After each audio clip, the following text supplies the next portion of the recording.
اما بعد، میرے محترم بھائی اور دوستو، اللہ تعالیٰ کے دربار میں انسان کی قیمت اس کے حسب نسب، اس کی شکل و صورت پر نہیں ہے، بلکہ اس کے اندر جو اس کی صفات ہیں، اس کے جسم سے جو نکلنے والے اعمال ہیں، اس کے لحاظ سے انسان کا وزن ہوتا ہے۔ ہم کسی کو تولتے ہیں اس کی دنیا پر، اس کی چیزوں پر، اس کے خاندان پر۔ یہ تول اللہ کے ہاں ہے نہیں۔ وہاں جو تول لگا ہوا ہے وہ ہے ان اکرمکم عند اللہ اتقاکم۔ سب سے زیادہ عزت وہ پاتا ہے جو سب سے زیادہ اللہ سے ڈرنے والا ہوتا ہے۔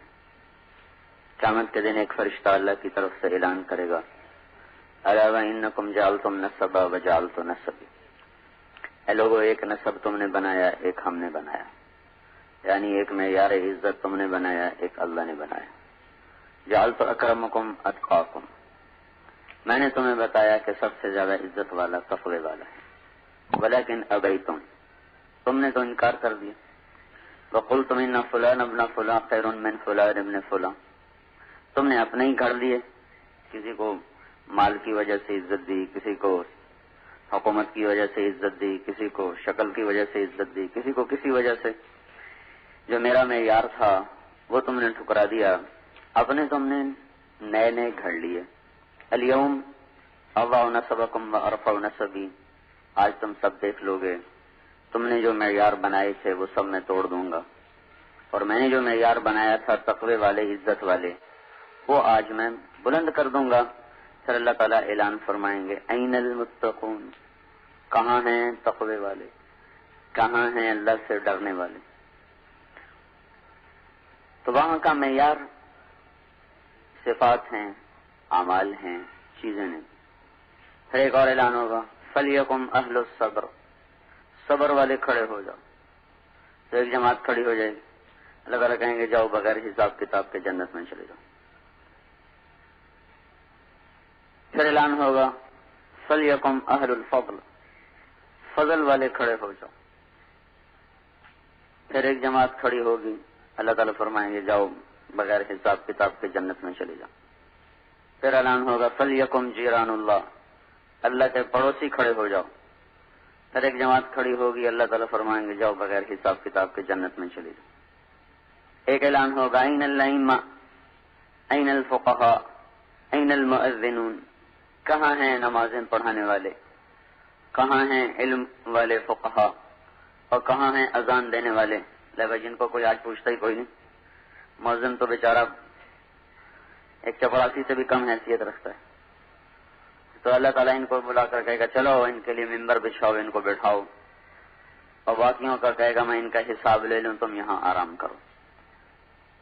یہ وہاں کا معیار ہے، وہ اصلی ہے، وہ اللہ نے بنایا۔ جو ہم نے بنایا ہم بھی نقلی، ہمارے معیار بھی نقلی۔ تو انسان کی قیمت صفات پر ہے، اور صفات میں سب سے جو طاقتور اور سب عند اللہ انسان کو جانوروں کی صف سے نکال کر انسانوں کی صف میں کھڑا کرنے والی صفت ہے، وہ ایمان ہے۔ ایمان لانے سے انسان جانوروں سے نکل جاتا ہے، انسان انسانی شکل میں انسان ہوتا ہے۔ ورنہ اللہ تعالیٰ ارشاد فرماتے ہیں، اولئک کالانعام بل ھم اضل، یہ جانور ہیں بلکہ جانوروں سے بھی بدتر ہیں۔ پھر اسی مضمون کو اور زیادہ شدت اور سختی کے ساتھ اللہ نے بیان فرمایا، انہم الا کالانعام بل اضل سبیلا، یہ جانور کے علاوہ کچھ اور ہیں ہی نہیں، سوائے جانور کے اور کچھ انہیں کہا جا سکتا ہی نہیں، بلکہ ان سے بھی یہ بدراہ ہیں اور ان سے بھی زیادہ یہ گمراہ ہیں۔ تو بھائی کبھی جانوروں کے پیچھے چل کر بھی کسی کو منزل ملی، کبھی دیکھا کہ انسان گدھے کے پیچھے چل رہے ہوں، کتے کے پیچھے چل رہے ہوں، شیر کے پیچھے چل رہے ہوں، لومڑی کے پیچھے چل رہے ہوں، ان کی راہیں تو جنگل کو جاتی ہیں، تو ہم بھی جانوروں کے پیچھے چلیں گے تو جنگل میں پہنچ جائیں گے جہاں بھٹکنے کے سوا کچھ بھی نہیں ملتا۔ تو ایمان آج کی مادیت اور مادہ پرستی کا توڑ ہے ایمان پر محنت کرنا۔ اس وقت کا جو بڑا مرض ہے وہ مادے کا یقین، یعنی پیسے کا یقین۔ چھوٹے بچے کو بھی آپ پیسے دے دیں، اسے واپس مانگے وہ نہیں دیتا، چھوٹا سا بچہ، اسے پتہ بھی نہیں ہے کیا چیز ہے، لیکن وہ اس کو واپس نہیں کرے گا کہ میں نے نہیں دینا. یہ فضا کا اثر ہے. جیسے فضا میں سردی ہو تو چھوٹے بچے کو بھی لگتی ہے, بڑے کو بھی لگتی ہے. فضا میں گرمی ہو چھوٹے کو بھی محسوس ہوتی ہے, بڑے کو بھی محسوس ہوتی ہے. اس فضا میں پیسے کا یقین اور پیسے اور مادے کا یقین اتنا گہرا اور راسخ ہو چکا ہے. سکھر میں ہماری جماعت تھی تو کچھ لوگ آئے, میں نے ایک ساتھی سے کہا ان کو تیار کرو نقد چل لکھ. تو وہ ہمارے ساتھی نے بات شروع کی. انہوں نے کہا میرے پاس تو پیسے کوئی نہیں. اس نے کہا اللہ تعالیٰ سب کچھ کر سکتا ہے, پیسے کے بغیر بھی کرتا ہے اور پیسے کے ساتھ بھی اللہ ہی کرتا ہے. تو تم اللہ سے مانگو, اللہ کر دے گا انتظام. وہ کہنے لگا پیسے کے بغیر اللہ کیسے کر سکتا ہے. وہ جو ان کی آپس میں بات ہو رہی تھی وہ میں نے نہیں سنی, لیکن جب ایک دم وہ زور سے بولا غصے سے تو وہ میرے کانوں میں پڑی. وہ پیسے کے بغیر اللہ کیسے کرے گا. تو اس قدر پستی پیسے کے بغیر کچھ نہیں ہو سکتا. یہ جو 6 نمبر ہے نا, 6 نمبر, یہ آج کے مرض کا ایک علاج ہے. کیونکہ اس وقت یقین ہے پیسے کا, جس چیز کا یقین ہوتا ہے اسی کی پرستش ہوتی ہے. پیسے ہی کی پرستش ہے, اس کے لیے جھوٹ بولتے ہیں, اس کے لیے سود پر چلتے ہیں, اس کے لیے خیانت کرتے ہیں, اس کے لیے رشوت لیتے ہیں, اس کے لیے قتل کرتے ہیں. پھر اسی کو سیکھتے ہیں بڑے بڑے MBA کالج اور میڈیکل کالج اور ڈگری کالج اور فلاں کالج اور فلاں کالج. اس کے پیچھے ہے کیا؟ پیسہ ہے. اگر یہ اعلان ہو جائے کہ کسی ڈاکٹر کو نوکری نہیں ملے گی, جو جھاڑو دینا اچھی طرح جانے گا اس کو 22واں گریڈ ملے گا, سب جھاڑو پکڑ لیں گے. اگر یہ حکومت اعلان کر دے کسی ڈاکٹر کو ایک پیسہ نہیں ملے گا, کسی انجینئر کو ایک پیسہ نہیں ملے گا, کسی ماسٹر آف بزنس کو ایک پیسے کی نوکری نہیں ملے گی, جو نالیاں صاف کرنا اچھی طرح جانتا اس کو 1 لاکھ روپیہ مہینے کی تنخواہ ملے گی, یہ سارے لڑکوں کے ہاتھ میں جھاڑو ہوں گے. تو جو سیکھنا سکھانا ہے اس کے پیچھے بھی پیسہ محرک ہے. پھر سارا دن تذکرے بھی اسی کے ہیں. پھر پیسے کو وزن پر انسان کا وزن کیا جاتا ہے, پیسے کے وزن پر, چیزوں کے وزن پر انسان کا وزن کیا جاتا ہے. اسی کو مقصود بنا کے سفر کیے جاتے ہیں. اسی کی سارا دن بازاروں میں تبلیغ ہو رہی ہے, اسی کی سارا دن شہروں میں تبلیغ ہو رہی, دیہاتوں میں تبلیغ ہو رہی, سارے عالم میں تبلیغ ہو رہی ہے. تو ایک جو جڑ ہے مذہب, اس کے گرد یہ چند چیزیں انسان ان کو لے کر گردش کر رہا ہے. اس کا یقین, اسی کی پوجا, اسی کو سیکھنا, اسی کے تذکرے, اسی پر انسانوں کو تولنا, اسی پر انسانوں کا وزن کرنا, اور اسی کو بنیاد بنا کر محنت کرنا, اور اسی کو لے کر دنیا میں پھرنا. ساری دنیا میں تجارتی منڈیوں پر قبضہ کرنے کی کوششیں, مال کی پھیلانے کی, اپنی تجارتوں کو پھیلانے کی عالمی دوڑ. ایمان پر جو محنت ہے یہ پہلی جڑ کاٹ دے گی. جو سب پیسے کا یقین اترا ہوا ہے, جو لا الہ الا اللہ پر محنت کرے گا اور اس کے دل میں لا الہ الا اللہ راسخ ہو جائے گا, اس کے اندر سے سب سے پہلی برائی نکل جائے گی, پیسے والا یقین اس کا نکلے گا. اور یقین بڑا مشکل سبق ہے اسلام میں. اندیکھی چیز پر اعتماد کر کے چلنا اور نظر آنے والی چیزوں کو جھٹلانا یہ آسان چیز نہیں ہوتی. حضرت عیسیٰ علیہ السلام کا فرمان ہے لو کان لابن آدم قدر شعیر من الیقین مشى علی الماء. یہ اگر انسان کے پاس ایک جو کے دانے کے برابر بھی یقین ہو تو یہ پانیوں پہ چل سکتا ہے, پانی اس کا کچھ بگاڑ نہیں سکے گا. اتنا کو یقین نصیب ہو جائے. بنانے والے کی طرف طبیعت متوجہ ہو جائے کہ جب ایک چیز خود بنی نہیں, اپنی ذات سے شکل نہیں, اپنی ذات سے صفات نہیں, اپنی ذات سے وجود نہیں, اپنی ذات سے بقا نہیں, اپنی ذات سے حرکت نہیں, اپنی ذات سے سکون نہیں, اپنی ذات سے روانی نہیں, اپنی ذات سے جماؤ نہیں, اپنی ذات سے اس کی اڑان نہیں, اپنی ذات سے اس کی قیمت نہیں, اپنی ذات سے اس کی نقل و حرکت نہیں. کچھ نہ تھا اور اللہ تھا, کچھ نہ تھا اور اللہ تھا. اللہ اس طرح تھا کہ اس کی کوئی ابتدا نہ تھی. هو الاول بلا بدایا, ایسا اول ہے جس سے پہلے کچھ نہیں, جس کی ابتدا کوئی نہیں. هو الاخر بلا نہایا, ایسا آخر ہے کہ اس کی کوئی انتہا کوئی نہیں. وہ ایسا قدیم ہے جو ابتدا سے پاک ہے, ایسا دائمی ہے جو انتہا سے پاک ہے. وہ اپنی ذات میں ایسا ہے نہ کسی سے بنا, نہ کوئی اس سے بنا, نہ کوئی اس سے نکلا, نہ وہ کسی سے نکلا, نہ کسی سے وراثت ملی, نہ آگے اس کا کوئی وارث. یہ چیز کسی کو بھی کمزور کر دیتی, کسی سے لینا اور آگے دینا، یہ کمزور کر دینے والی چیز ہے۔ اللہ وہ ذات ہے، نہ اوپر سے کہیں سے اس کو ملک ملا ہے، نہ آگے اس کا کوئی وارث ہے جس کو وہ دے گا کہ اس سے وہ دب کے چلے۔ اولاد بڑی ہو جائے، ماں باپ دبنا شروع ہو جاتے ہیں، ماں باپ چپ ہونا شروع ہو جاتے ہیں، اولادیں ان کی آوازیں بلند ہونا شروع ہو جاتی ہیں۔ تو اللہ تعالیٰ وہ ذات ہے میرے بھائیو، جب کچھ نہیں تھا وہ موجود تھا، پھر سب کچھ بنایا، کچھ نہ سے بنایا۔ خالق بنانے والا، خالق بنانے والا، مبدی بنانے والا۔ کون سا بنانے والا؟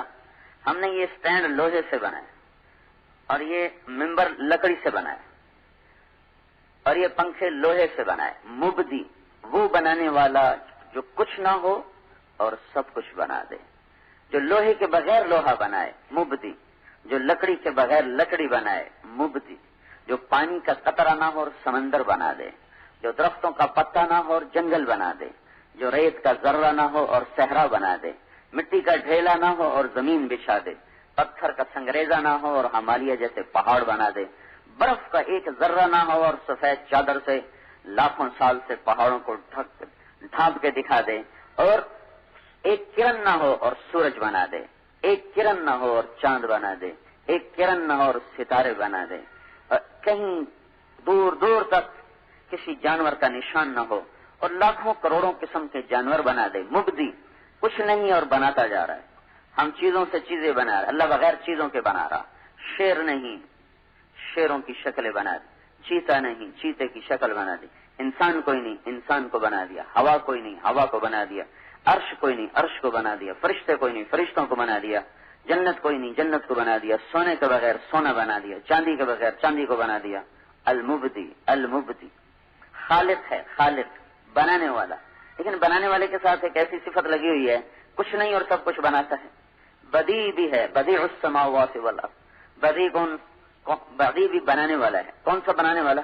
جو بغیر نمونے کے بنائے، ہر چیز اس طرح بنائے، پہلے سے ماڈل کوئی نہیں، پہلے سے نمونہ کوئی نہیں، پہلے سے شکل کوئی نہیں، پہلے سے ڈیزائن کوئی نہیں، بغیر نمونے، بغیر شکل، بغیر ڈیزائن کے اپنے علم سے، اپنی قدرت سے جیسا چاہتا ہے ویسا بناتا چلا جاتا ہے، جیسا چاہتا ہے ویسا بناتا چلا جاتا ہے۔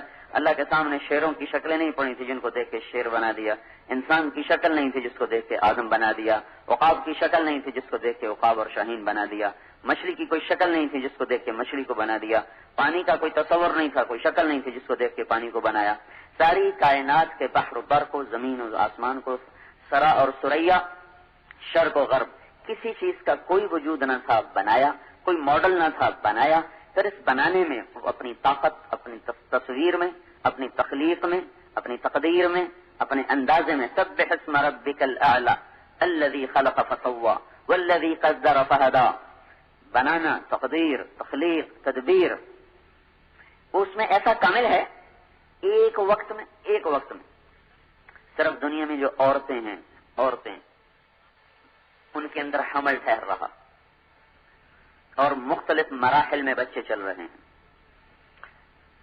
اسی وقت میں کروڑوں مادہ جانور ہیں چوپائے، ان کے اندر حمل ٹھہر رہا، اسی وقت میں کھرب مچھر مادہ ہیں، ایک ایک مادہ 300 انڈے دیتی ہے، ایک ایک شہد کی مکھی 30 ہزار انڈے دیتی ہے، اور اس طرح جانوروں میں انڈے دینے والے، مچھلیاں سمندر میں انڈے دینے والی، درختوں پہ پرندے انڈے دینے والے کروڑ ارب کھرب پرندے اور مخلوقات ہیں۔ پھر یہ تمام کے تمام اللہ تعالیٰ کے کارخانہ قدرت میں ایک وقت میں بن رہے ہیں، اور ایک وقت میں کروڑوں قسم کی مختلف قسم کی مصنوعات تیار ہو رہی، مخلوقات تیار ہو رہی ہیں۔ ماں کے پیٹ میں کہیں بچہ بن چکا ہے، کہیں بن رہا ہے، کسی کے پیٹ میں آنکھ بن رہی، کسی کا ہاتھ بن رہا، کسی کے ناخن بن رہے، کسی کے پاؤں بن رہے، کسی کی کمر کی ہڈی بن رہی، کسی کا دل بن رہا، کہیں پھیپھڑے بن رہے، کہیں کان بن رہے، کہیں دماغ بن رہا، کہیں زبان بن رہی، اور کہیں ہاتھ بن رہا، کہیں اس کی انگلیاں بن رہی، کہیں کہنی بن رہی، کہیں چھاتی بن رہی، کہیں سینہ بن رہا، کہیں پھیپھڑے بن رہے، کہیں آنتیں بن رہی، کہیں جگر بن رہا، کہیں تلی بن رہی، کہیں مسانہ بن رہا، کہیں ٹانگیں بن رہی، کہیں ران بن رہی، کہیں گھٹنے بن رہے، کہیں ہڈیاں بن رہی، کہیں گوشت چڑھایا جا رہا، کہیں کھال لگائی جا رہی، کہیں آنکھوں میں رنگ بھرا جا رہا، اور اس کا ڈیزائن ایسا بنایا جا رہا ہے کہ دھرتی میں کوئی آنکھ ایسی نہ ہو، انگلی بنائی جا رہی، ایسی بنائی جا رہی کہ دھرتی میں کسی کی کوئی انگلی ایسی نہ ہو، انگلی چھوڑو بھائی، یہ جو پورے ہیں پورے، ان پہ لگنے والی لکیریں بھی ایک جیسی نہ ہوں. یہ سارا نظام اللہ تعالیٰ ایک وقت میں بنا رہا، دیکھ رہا، چلا رہا. اسی کے ساتھ خرب انڈے پڑے ہوئے، ان سب پر اللہ کی تدبیر چل رہی، تقدیر چل رہی، تخلیق چل رہی، اللہ تعالیٰ کا نظام چل رہا. اس ساری کائنات کے بناتے ہوئے پھر ادھر نباتات میں کہیں پھول نکل رہے، کہیں کلیاں نکل رہی، کہیں خوشے لگ رہے، کہیں گوشے پک رہے، کہیں پھل پک رہے، کہیں رس بھرا جا رہا، کہیں مٹھاس بھری جا رہی، کہیں کڑواہٹ بھری جا رہی، کہیں کسیلا پن بھرا جا رہا، کہیں کہیں سفید پینٹ ہو رہا ہے، کہیں سرخ پینٹ ہو رہا ہے، کہیں سبز پینٹ ہو رہا ہے، کہیں بیجوں کو بکھیر کے ڈالا جا رہا ہے، کہیں کٹھا کر کے رکھا جا رہا، کسی پھل کو موٹا کیا جا رہا، کسی کو چھوٹا کیا جا رہا، کسی کو نیلا، کسی کو پیلا، کسی کو سفید، کسی کو سرخ. کوئی زمین کے اندر اگ رہا، کوئی زمین کے اوپر بچھ رہا، کوئی تھوڑا سا اوپر کر کے نکل رہا، کوئی اس سے اوپر نکل رہا، کوئی اس سے اوپر نکل رہا، کوئی 50 فٹ کی بلندی پہ جا کے پیدا ہو رہا، کسی کے اندر پانی بھرا جا رہا، کسی کے اندر گودا بھرا جا رہا، کسی کے اندر رس بھرا جا رہا. گنے کے اندر اللہ تعالیٰ شربت کی بوتلیں تیار کر کے پیک کر کے نکال رہا. اس سارے بحر و بر کی مخلوقات میں پھر زمین پانی کے اندر خرب قسم کی مچھلیاں، وہ انڈے دے رہی، ان سے بچے نکل رہے، ان کے نظام چل رہے، جھپٹنے والے عقاب، بل کھانے والے سانپ. تو کسی میں زہر بن رہا، کسی میں شہد بن رہا، کہیں میں پانی بن رہا، کہیں میں کچھ بن رہا، کہیں میں کچھ بن رہا. اللہ وہ ہستی ہے جو سارے کارخانے میں ایک دفعہ بھی خطا نہیں کھاتا، کہیں خطا نہیں کھاتا، ایک دفعہ بھی خطا نہیں کھاتا. مور کے انڈے سے مرغا نکلا ہے، مرغے سے بکرا نکلا ہے، بکرے سے کتا نکلا ہے، کتے سے بندر نکلا ہے، بندر سے فاختہ نکلا ہے، فاختہ کے انڈے سے کوئل نکلا ہے. اتنا جو نظام چل رہا ہے، کہیں تو کوئی خطا ہو، کہیں تو کوئی غلطی ہو. وہ اللہ ہے جو ساری کائنات کو بلا خطا بناتا ہے. خلقک فسواک فعدلک قدر فہدا. وہی ہے جو بنانے والا، وہی ہے پھر بنانے کے ساتھ اس کی چال بدلو، اس کی ڈھال بدلو، اس کی آواز بدلو، اس کا لہجہ بدلو، اس کی عادات بدلو، اس کی شکل بدلو. شکل سے شکل نہ ملے، آواز سے آواز نہ ملے، چال سے چال نہ ملے، عادات سے عادات نہ ملے. ان ساری چیزوں میں جدا جدا کر کے پیدا کرو، کہیں آپس میں جھگڑنے شروع ہو جاؤ، کہ میرا بیٹا، وہ کہ میرا بیٹا. ساری کائنات کی شکلیں جدا، رنگ جدا، ذائقے جدا، اور چال جدا، انداز جدا. پھر ان کے اندر ان کا علم بھرو، ان کی ضرورتوں کو بھرو. فاختہ نے کیا کھانا ہے اس کو پیدا ہوتے ہی سکھاؤ. مرغی کے انڈے سے، مرغی کے بچے نے نکلتے ہی کیسے کھانا ہے، کیسے دانا چگنا ہے. ہم تو اپنے بچوں کو 2.5 سال تک سکھاتے رہتے ہیں. مرغی کا بچہ انڈے سے نکلا، ایسے ٹک ٹک ٹک ٹک ٹک ٹک دانا چگنا شروع کر دیا. ان کو تیرنا، مرغابی کے بچے کو انڈے سے نکالا، پانی میں ڈالا، اس نے تیرنا شروع کر دیا. سانپ کے بچوں کو نکالا، اس نے بل کھانا اور لہرانا شروع کر دیا. یہ سارا نظام ان کو دینا، ان کو سکھاؤ، ان کو کھلاؤ، ان کو پلاؤ، ان کو ان کا انداز دو. زہر سانپ نے بنانا ہے، کیسے بنانا ہے؟ پیچیدہ مشکل ترین عمل ہے، جس سے زہر بن کر اس کے جا کر یہاں گلینڈز میں جمع ہوتا ہے. وہ کھا رہا، وہی غذا ہے. یہی گھاس پھوس میں سے چیزیں کھینچ کے سانپ کھا رہا. کوئی کبھی وہ مینڈک کو پکڑ کے کھا گیا، کبھی چوہا پکڑ کے کھا گیا. اسی چوہے کو بلی نے کھایا تو زہر نہ بنا، اسی چوہے کو سانپ نے کھایا تو زہر بن گیا. اسی پانی کو بکری نے پیا تو اس کے پیٹ میں جا کے دودھ بن گیا. اسی پانی کو سانپ نے پیا، اس کے پیٹ میں جا کے زہر بن گیا. اسی پانی کو ہرن نے پیا، اس کے پیٹ میں جا کے مشک بن گیا. اسی پانی کو ریشم کے کیڑے نے پیا، اس کے اندر سے وہ ریشم بن کے نکلا. یہ ساری آیات و نشانیاں ہیں جو یہ بتاتی ہیں کہ ایک اللہ ہے جو اس کائنات کا مالک ہے. جو اس اللہ کو اپنے ساتھ لے لے گا اس کے سارے مسئلے حل ہو جائیں گے. اس وقت کی مادہ پرستی کا کافی علاج لا الہ الا اللہ، اللہ پر اعتماد، اللہ پر یقین اور اللہ پر توکل. جو دل اللہ کی طرف پھر جائے گا، اللہ تعالیٰ کا پہلا فضل اس پہ یہ ہوگا کہ مخلوق سے اس کو بے نیاز کر دے گا. سالم بن عبداللہ بن عمر بیت اللہ کا طواف کر رہے تھے. حضرت عمر کے پوتے ہیں، بہت بڑے عالم تھے. تو ہشام بن عبد الملک بڑا بادشاہ تھا، تو وہ بھی بیت اللہ کا طواف کر رہا تھا. تو وہ کہنے لگا سالم سے کہ کوئی حاجت، کوئی ضرورت. تو وہ کہنے لگے اللہ کے گھر میں اللہ کو چھوڑ کے کسی اور سے مانگوں، بڑی چھوٹی بات. تو وہ ہشام چپ ہو گیا. جب طواف کر کے باہر نکلے، کہنے لگا آپ تو بتاؤ. کہنے لگے کیا بتاؤں؟ کا کوئی ضرورت بتاؤ. کہنے لگے دنیا کی بتاؤں آخرت کی بتاؤں؟ کہنے لگا دنیا کی بتاؤ، آخرت کی میں کیا کر سکتا ہوں؟ تو کہنے لگے ما سألت من یملکھا فکیف من لا یملکھا. دنیا تو کبھی دنیا کے بنانے والے سے نہیں مانگی، تجھ سے کیا مانگوں گا؟ قتیبہ بن بکار رحمۃ اللہ علیہ کی مجلس میں احمد بن طولون آیا کرتا تھا. ان کا درس ہوتا تھا، اس میں آ کے بیٹھا کرتا. احمد بن طولون مصر کا بادشاہ تھا. ہر سال 1000 دینار ہوتا تھا 4.5 ماشے سونے کا. 1000 دینار کی تھیلی سر بمہر، مہر لگی ہوئی، سرکاری مہر لگی ہوئی، ان کی خدمت میں ہدیہ پیش کرتا تھا. 18 برس ان کی خدمت میں آ کے بیٹھتا رہا اور ہر سال 1000 دینار کی تھیلی ان کی خدمت میں پیش کرتا رہا. اور یہ وہ دور تھا، 1 دینار ہوتا تھا 15 درہم کا. 1 دینار کے 15 درہم آتے تھے. اور اس زمانے میں، اس دور میں 300 درہم کے ساتھ ایک متوسط گھر آسانی سے سال گزار لیتا تھا. 300 درہم کے ساتھ ایک متوسط گھرانہ کشادگی سے سال پورا کر لیتا تھا. اس دور میں وہ دیا کرتا تھا 1000 دینار سالانہ. 18 برس کے بعد ایک فتوے میں ضرورت پڑ گئی ان کے دستخط کی. فتویٰ صحیح نہیں تھا، پیچھے خلافت کا مسئلہ تھا، اس میں کچھ تبدیلی تھی، چاہتے تھے، تو انہوں نے فتویٰ دینے سے انکار کر دیا. تو وہ غصے میں کہنے لگا میرے پیسے واپس کرو، یا فتوے پہ دستخط کرو یا میرے پیسے واپس کرو. اب اسے خیال تھا کون پیسے رکھتا ہے 18 سال. انہوں نے کہا جی بہت اچھا. گھر گئے اور 18 کی 18 تھیلیاں، ان کی مہریں بھی نہیں ٹوٹی تھیں، ویسے لا کر اس کے منہ پہ ماری. کہ صرف 18,000 پہ تو میرا ایمان خریدنا چاہتا ہے، صرف 18,000 پر. سارا جہان بھی دے دے تو یہ کام نہ کروں. ہاں بھائی، آج کے غلامی ہے، پیسے کا یقین غلامی ہے، بدترین غلامی ہے. سنے تہذیب حاضر کے گرفتار، غلامی سے ہے بدتر بے یقینی. اللہ پر یقین کا اٹھ جانا اور مال اور جیب پہ یقین کا آ جانا، یہ بدترین غلامی ہے. تو بھائیو، اس کے توڑ میں ہے لا الہ الا اللہ کی دعوت اور لا الہ الا اللہ کی محنت. جتنا لا الہ الا اللہ دل میں راسخ ہوگا اتنا محمد الرسول اللہ جسم پہ ظاہر ہوگا.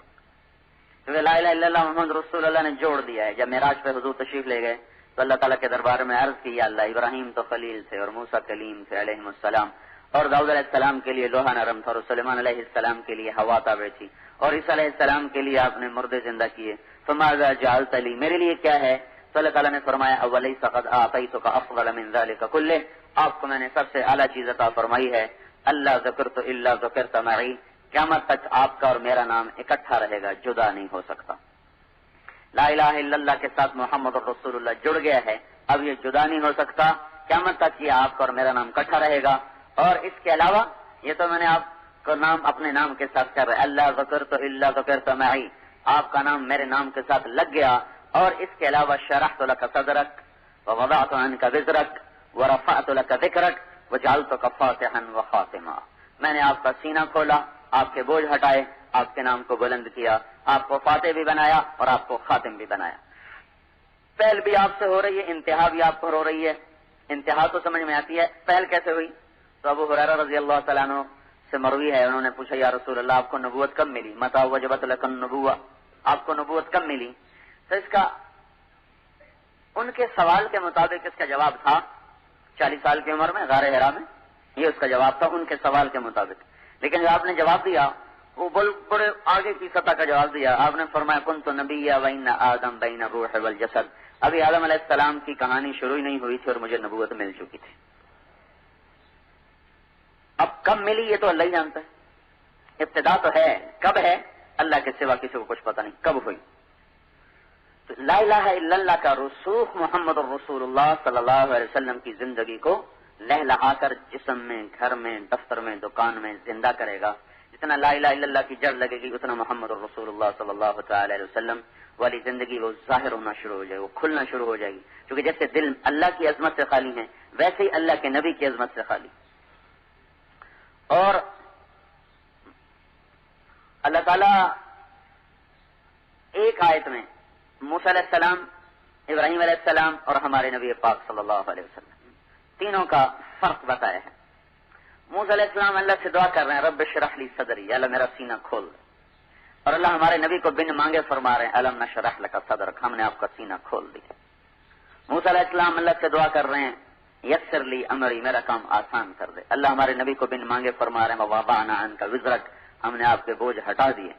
ابراہیم علیہ السلام اللہ سے دعا کر رہے ہیں وجعل لی لسان صدق فی الاخرین، بعد کے لوگوں میں مجھے اونچا کر دے. اللہ ہمارے نبی کو بن مانگے فرما رہے ہیں وَرَفَعْنَا لَكَ ذِكْرَكَ، ہم نے آپ کے نام کو بلند کر دیا. موسیٰ علیہ السلام اللہ کی طرف دوڑ کے آئے. اللہ تعالیٰ نے پوچھا دوڑ کے کیوں آئے ہو؟ ان کا عجلت الیک رب لترضی، اللہ میں دوڑ کے آیا ہوں تاکہ تو راضی ہو جائے. سارے جہان کو سے مطالبہ ہے اللہ تعالیٰ کا کہ مجھے راضی کرو، لیکن ہمارے نبی کے بارے میں اللہ تعالیٰ فرماتے ہیں وَلَسَوْفَ يُعْطِيكَ رَبُّكَ فَتَرْضَىٰ، میں آپ کو اتنا دوں گا کہ آپ راضی ہو جائیں گے، اتنا دوں گا کہ آپ راضی ہو جائیں. یہ آیت آپ کی شان میں سب سے زیادہ بلند ہے. پھر یہ فترضیٰ ہے، حتیٰ ترضیٰ نہیں، حتیٰ ترضیٰ. وَلَسَوْفَ يُعْطِيكَ رَبُّكَ حتیٰ ترضیٰ، اتنا دوں گا دیتا جاؤں گا کہ آپ راضی ہو جائیں گے. اور ایک وَلَسَوْفَ يُعْطِيكَ رَبُّكَ فَتَرْضَىٰ، ان دونوں میں بڑا فرق ہے. مثلا فقیر آیا ہے، ہم اس کو 4 آنے دیتے ہیں، کہتے نہیں یہ تھوڑے ہیں. ہم اس کو 8 آنے دیتے ہیں، کہتے نہیں یہ تھوڑے ہیں. پھر ہم اس کو روپیہ دے دیتے نہیں یہ تھوڑے ہیں. پھر ہم اس کو 10 روپے دیتے ہیں، کہتے واہ واہ واہ واہ ہوں ٹھیک ہے. تھوڑے سے اس کے گمان سے تھوڑا دینا، پھر اس کے مانگنے پر بڑھاتے جانا.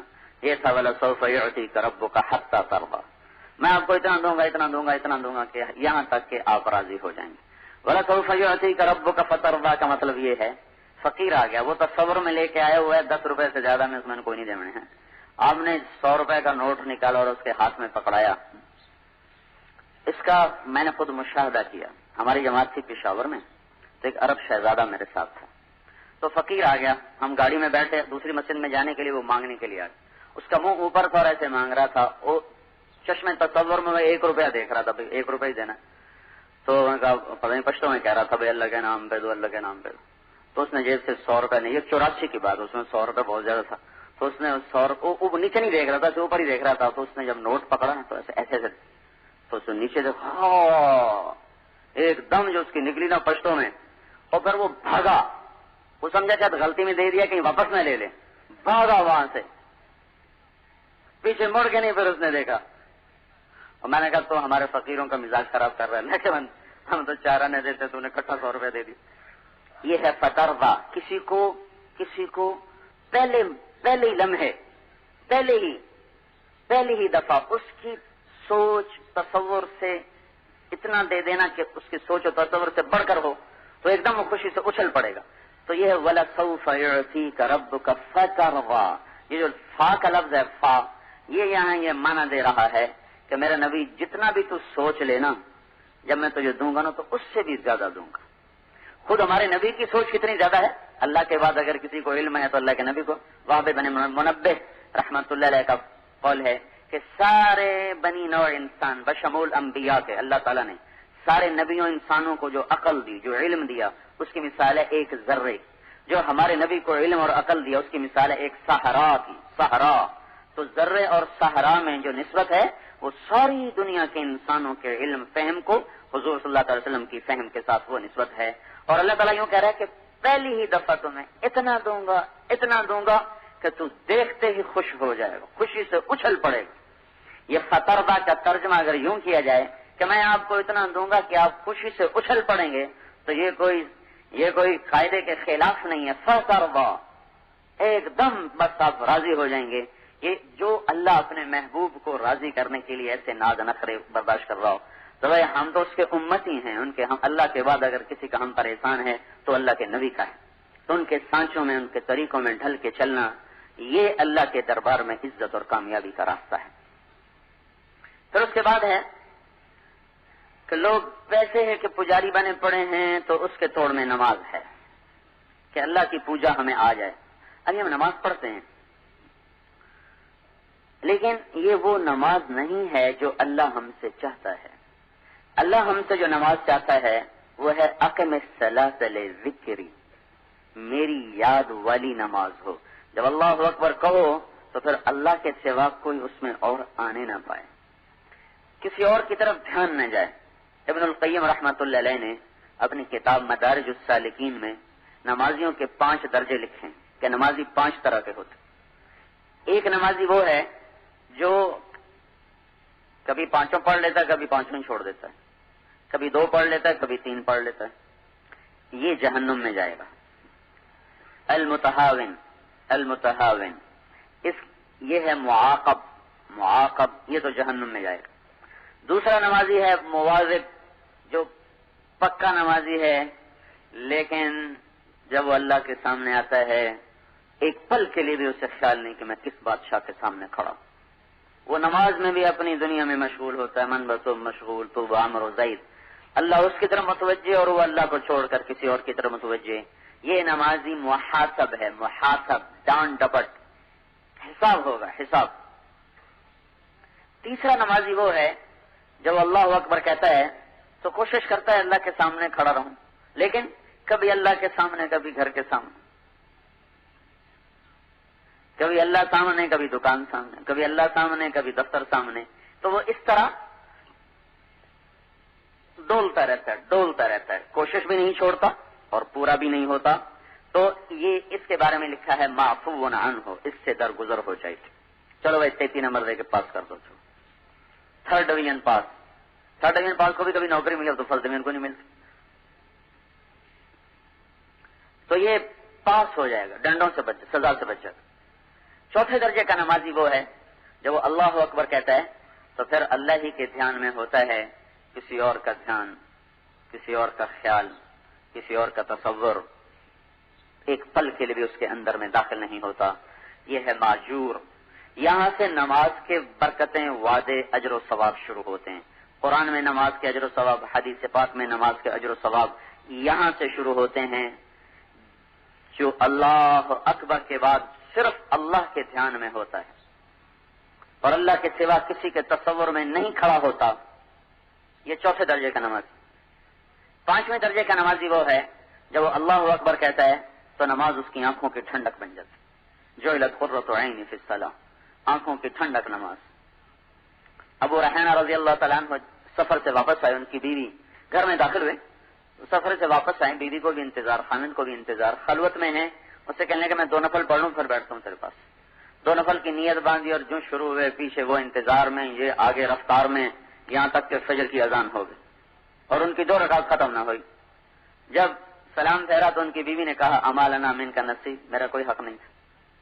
تو کہنے لگے میں تو بھول ہی گیا. کہنے لگے میں بھول ہی گیا. وہ کہنے لگے اللہ تیرا بھلا کرے، ایک کمرے میں تو کیسے بھول گیا، ادھر تو چلا باہر ہوتا ہے پھر بھی نہیں بھولتی. اب تو ویسے ٹیلی فون جیبوں میں پڑے ہوئے ہیں، شام کی کارگزاری روز سنا رہے ہیں ان کو.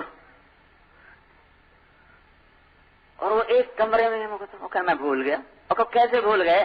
کہ جب میں نے نماز شروع کی تو جنت میرے سامنے کھل کے اس طرح آئی تو مجھے یاد ہی نہیں رہا میں کہاں کھڑا ہوں. جعلت قرۃ عینی فی الصلاۃ، آنکھوں کی ٹھنڈک نماز. یعقوب علیہ السلام اور یوسف علیہ السلام کو 40 سال جدا رکھا، 40 سال.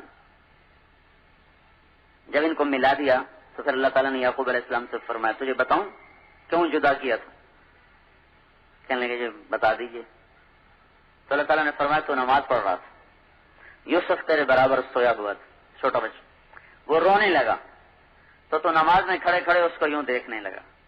کیوں رویا ہے؟ تیری توجہ بھی ہٹ گئی، تیری نظر بھی ہٹ گئی، تو اس کو یوں دیکھنے لگا کیوں رو رہا ہے. کہا مجھے اس پہ غیرت آئی، میرا نبی ہو اور میرے سامنے اور پھر مخلوق کو دیکھے بھی صحیح، سوچے بھی صحیح، ان آنکھوں کو بھی واپس لے لوں گا جو ادھر اٹھی ہیں اور جدا بھی کر دوں گا جس کی طرف اس کا خیال گیا ہے. 40 سال رلایا، آنکھیں چلی گئیں. وَبِيَضَّتْ عَيْنَاهُ مِنَ الْحُزْنِ فَهُوَ قَضِيمٌ.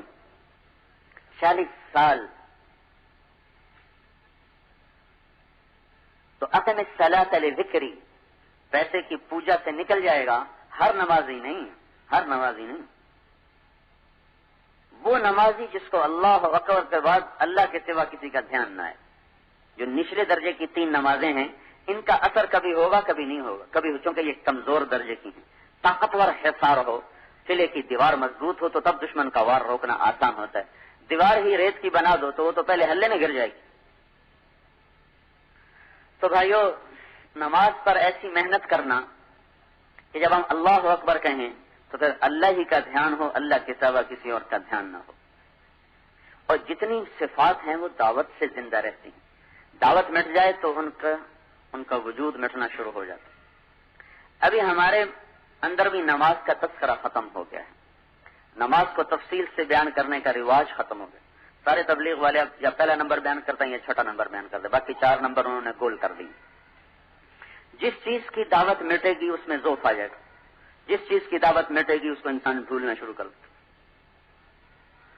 میں جب یہاں لاہور پڑھتا تھا تو سب سے پہلا اثر جو میرے اوپر تبلیغ کا ہوا وہ باتوں کا نہیں ہوا تھا، بات تو سنتا ہی نہیں تھا، بلکہ وہ نعیم الدین چودھری تھا، بڑا آدمی ہے، ڈھاکے میں ہوتا ہے، اللہ نے اس کو بڑا دماغ دیا تھا، ادھر بھی پورا تھا، تبلیغ میں بھی پورا تھا، ہر جگہ گولڈ میڈل لیا، ہر جگہ گولڈ میڈل لیا۔ تو میں نے خود اس کو کمرے سے نکال دیا، اپنے کمرے سے، خبردار دوبارہ میرے کمرے میں ہے۔ تو ایک دن کیا ہوا، میں نے اس کو نماز پڑھتے دیکھا، وہ جس طرح نماز پڑھ رہا تھا میں نے زندگی میں ایسی نماز کبھی دیکھی نہیں تھی۔ تو میں بس ایسے بیٹھ کے اس کو دیکھتا ہی رہا کہ یہ کیسے نماز پڑھ رہا ہے، جو اس کی کھڑے ہونے میں خوف، خشیت، خشوع، پہلا اثر جو دل پر ہوا اس کی نماز کو دیکھ کر ہوا، یعنی جو پچھلی اس کے ساتھ بدتمیزی کی اس پر ندامت ہوئی۔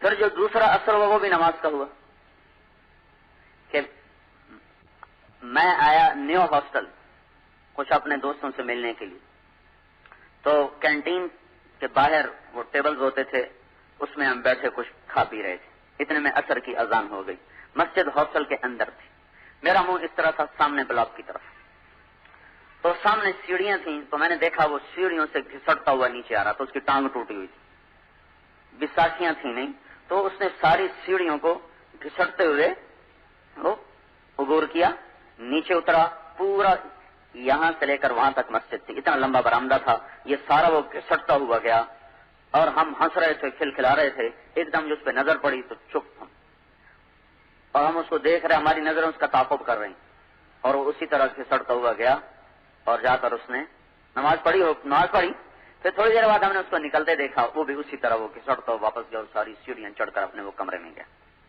یہ دوسرا تاثر بھی نماز نے طبیعت پہ چھوڑا۔ اب تو تبلیغ والے غیر تبلیغ والے کی نماز میں فرق ہی نظر نہیں آتا، جیسا وہ قتل کر رہا ہوتا ہے نماز کو، ایسی جو جماعت نکلی ہوتی وہ قتل کر رہی ہوتی نماز کو۔ اللہ کی راہ میں نکلا ہوا ہو، سال سال لگا ہوا ہو، اور نماز میں وہی بے ترتیبی، وہی بے دھیانی، تو یہ پھیلانا کیا چاہتے ہیں؟ کون سا درد و غم دنیا میں پھیلانا چاہتے ہیں؟